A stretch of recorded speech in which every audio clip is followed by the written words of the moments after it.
particularly designed to be stable and to support our body.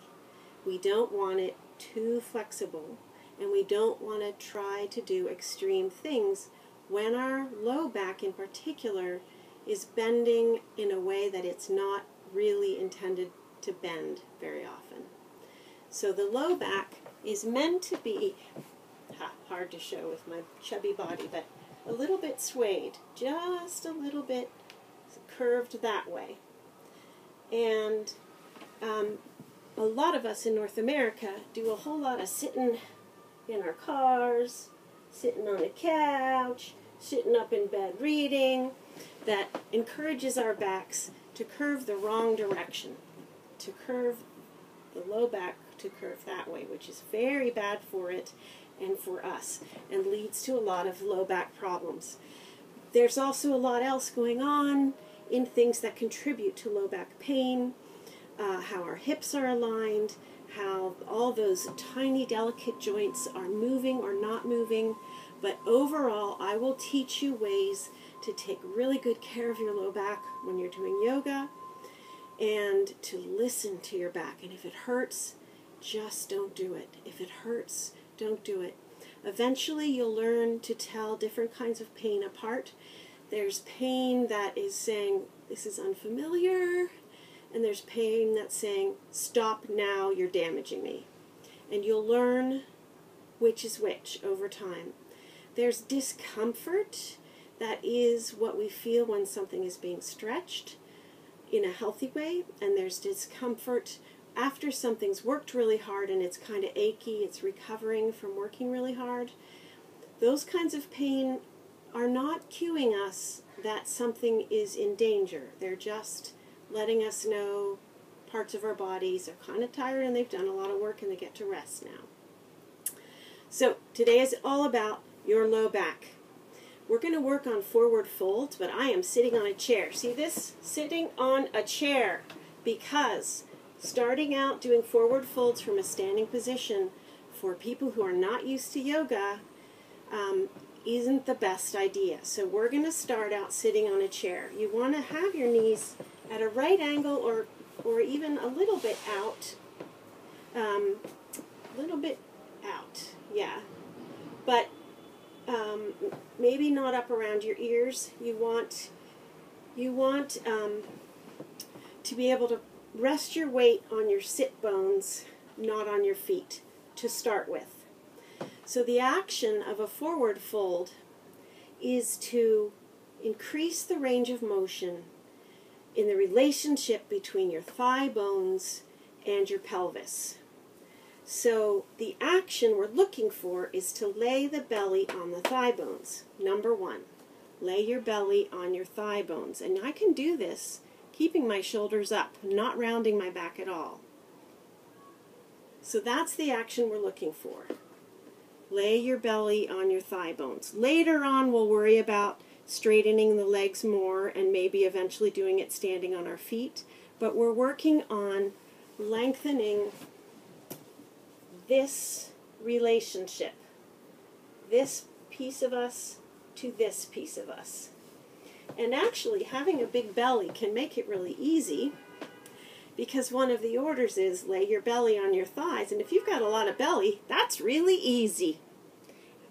You can only go so far when you've got a big belly. You know when you've gone as far as you can, because there is too much flesh in the way for your skeleton to get any closer to your thigh bones. But that's okay. You can do all the work you need right here. So, coming back up, using my arms, that is the stretch. And if that's enough stretch for you, you can even use your hands if it feels painful or like it's too much work on your back muscles to come down and come back up. Don't worry about it. Use your hands while you need to. But the forward fold is going to be that primary action.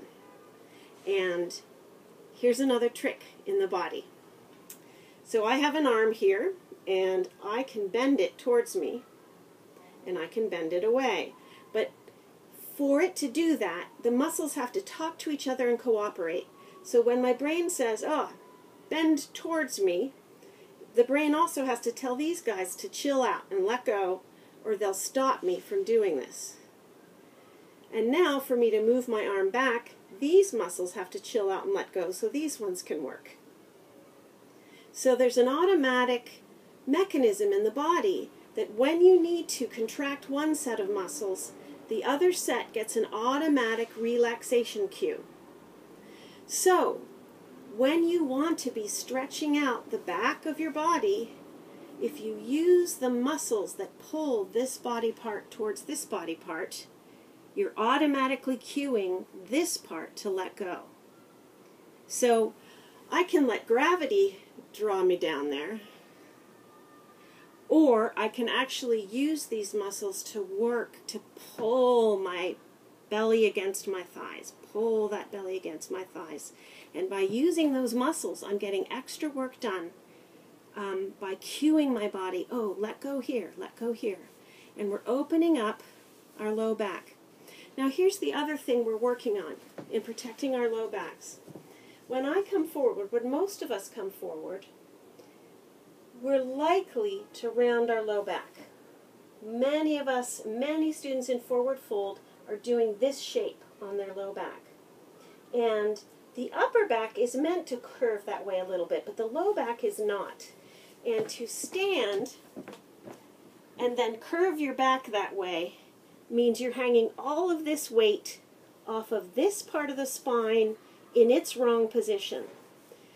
So when you do a forward fold from standing, loving my beautiful voluptuous belly, you stick your butt out and lay your belly on your thighs.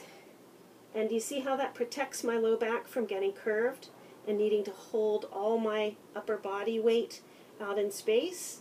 It's nice and flat, and this angle is still getting worked on. And later I'll work towards straightening my legs and getting that length in my whole back. You see that? And when you come up, you want to bend your knees, protect your low back, come up with a nice straight back. So that is the basics of forward folding to protect your low back. Listen to yourself. Only do what you can do that's comfortable. Stop as soon as you reach your edge. Yoga is not looking like a yoga picture. Yoga is not doing amazing, extreme gymnastic things with your body and looking really strong and impressing your friends. Yoga is coming to your learning edge, hanging out there a while with love and compassion, and then backing off. And then later, doing it again. And later, doing it again. So that you are lovingly moving